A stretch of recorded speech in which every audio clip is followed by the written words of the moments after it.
You wonderful humans. Sorry if I sound a little bit weird. I have a bit of a cold. Today I'm excited to talk to you about internships in conservation specifically. So I'm going to be talking about internships in conservation because I know that's kind of a tricky point with a lot of people, and in my opinion, in several others, it's a real limiter of diversity in conservation. Um, Unpaid internships happen not just in conservation; they also happen in many other fields. But because as I'm a conservation biologist, this is what I know. So that's what I'm focusing on. So my name is Gabi. I'm one of the co-founders of Breaking Bio. Just as a little introduction, and today we're talking about unpaid internships, its impact on early career people, and what you can do about working around the system that we have, where there's often a lot of unpaid internships that you need to do to break in. So first, I want to just kind of talk about why internships are often really important for people trying to get into conservation. So conservation is, like I think many people have already experienced, it's a very competitive field.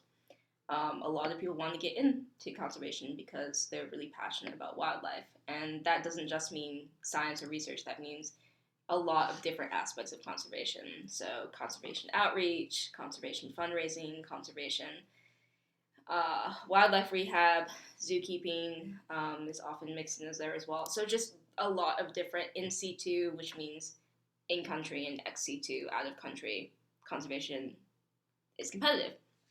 A lot of people want to be involved in conservation, which is fantastic. But because a lot of people want to build their career in conservation, it's hard to break in, which means that it's kind of an employer's market. So, what that means is that you need to be able to not only get a degree that you can kind of leverage into conservation, or at least some kind of knowledge base that you can leverage into conservation. Oftentimes it's a degree, but there's other ways to do it as well. But you also need experience, and I think that's kind of the tricky thing, is like the whole you need experience to get experience problem, which a lot of fields have. But in conservation, it gets compounded by two other factors. One of them is that conservation doesn't have a lot of money compared to other sectors. So conservation, I think I've read somewhere that it's something like 3% of charity funding. So a lot of that funding is going towards other causes like humanitarian organizations and things like that, and less to environmental organizations or wildlife organizations. Depending on what country you live in, it might not be prioritized by government, which means that there might not be a lot of government funding going to it, which is also difficult.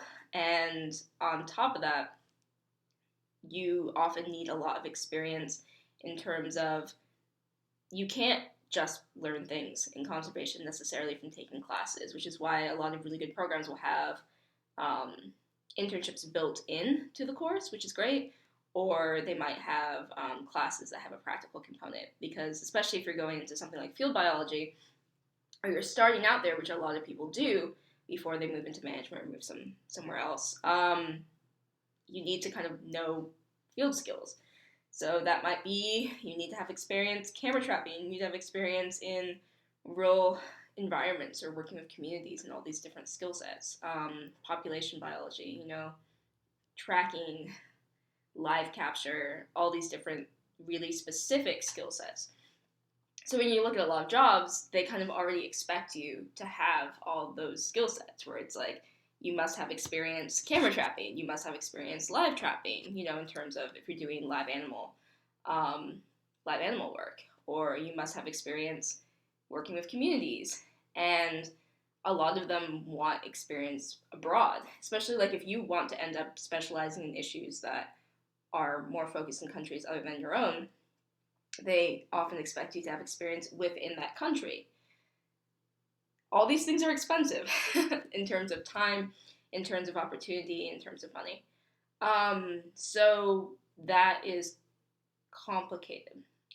And then we kind of get to the second part of the story, where we need people who have these skill sets, but we also don't have a lot of money to pay them for those skill sets, especially when they're very early career, because conservation, we're always financially struggling.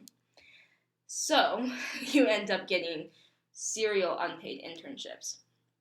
in a lot of cases where people will need to take internships if they can't find jobs, especially right out of school or right when you're starting in the career and you don't have a lot of those contacts made yet.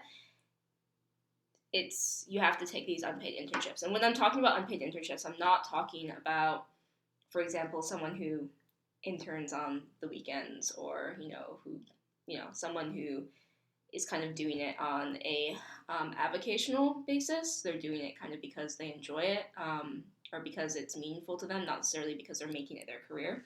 I'm talking about often like month-long placements where you're not paid, and in some cases, in the most extreme cases, you have to pay for your travel, food, and lodging. And in some cases, kind of in between, they might not be able to afford to pay you, but they can, cover your food or lodging. And in some cases, like, they literally can't afford interns.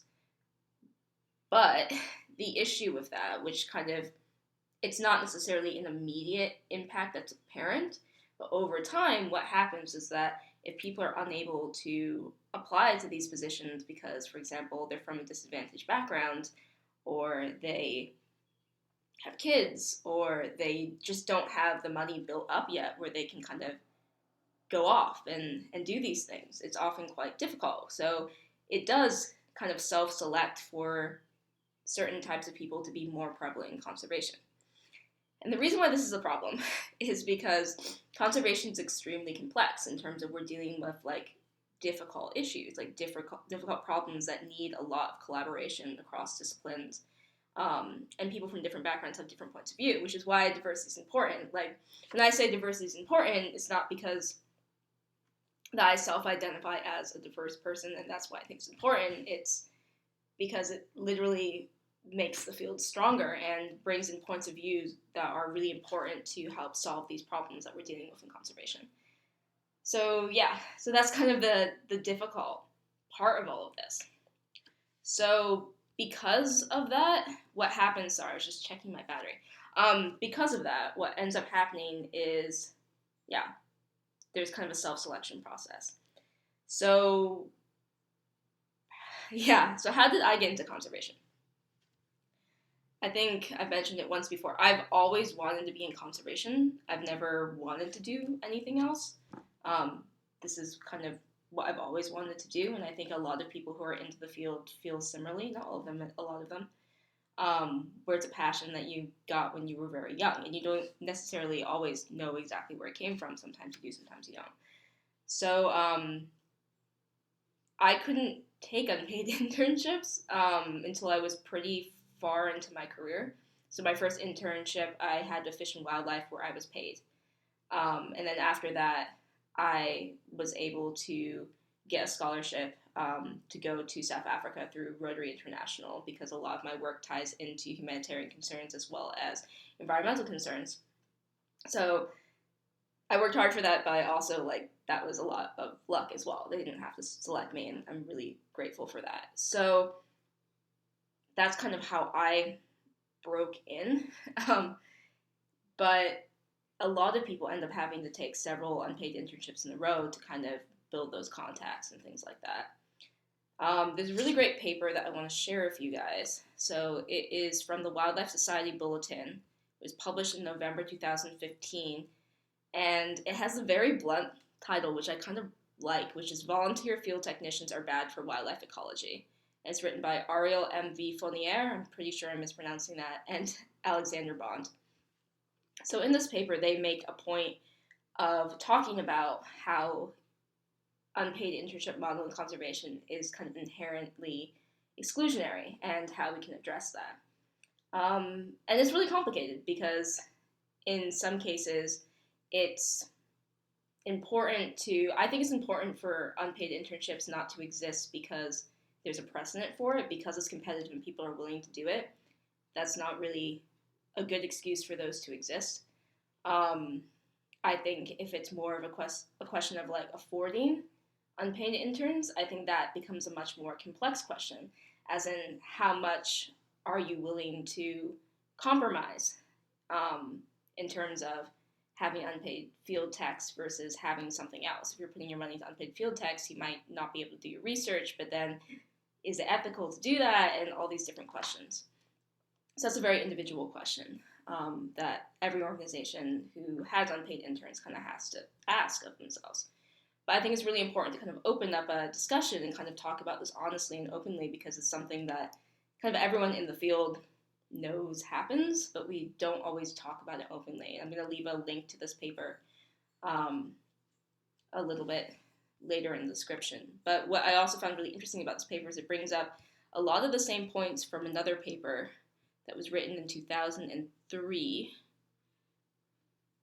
I can't find the citation right now, but I also glanced it over as well, and they were almost exactly the same points.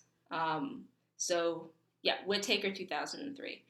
So that is 12 years in between 2003 and 2015, and nothing's changed. So it is important to keep opening up these dialogues and to think about, if it is possible, how can we make that possible in order to allow those opportunities for people who are so important for conservation, to allow more diverse people and people from different backgrounds, from disadvantaged backgrounds, so it doesn't become a very homogenous field. So when I come up with any major opportunities in terms of grants and things, I'm going to try to make an effort to share them as well. But yeah, it's tricky. And just kind of as a little shout out, I don't know, most people probably know about this resource already, but ResearchGate is really awesome, where you can download papers free of cost, where they don't have a paywall. So that's also kind of a barrier in terms of getting information in the sciences. A lot of the time there's a paywall in front of it, and you can't access it unless you pay a certain amount. So ResearchGate is great for that. And another great resource for that is Twitter, actually. I'm a big fan of Twitter. I've kind of talked a little bit about it before, where SciComm is really active on Twitter. And sometimes the best way to get a paper is to legitimately just, tweet the author and be, I really want to read your work for this reason. Could I please have a copy of your paper? And a lot of the time they'll oblige. So I think a lot of scientists would prefer that you're reading their work and not worry as much about the paywall aspect of it. So yeah, drop some comments if you're interested in kind of opening up this question about internships and how we can make entry into the field a little bit more achievable. And keep bringing this up. I mean, keep thinking about different ways that we can make conservation accessible. And that's important. And that's from your level, if you're an early career person, if you're a mid-career person, to organizational levels, to everything else. It's really important to think about, how do we get people who are maybe not the people who've historically been getting in conservation to be engaged? And where can we start? And how do we make sure that not only do we instill passion in those people, but we make it possible for them to be able to contribute as well. All right, so just a little bit of, something to think about. And I'm really excited to say that Jennifer, the other co-founder, will be at WCN this weekend. So I hope to see some of you guys who are at WCN on the channel. And thank you for dropping in and having this conversation with us today. Okay, bye and see you soon.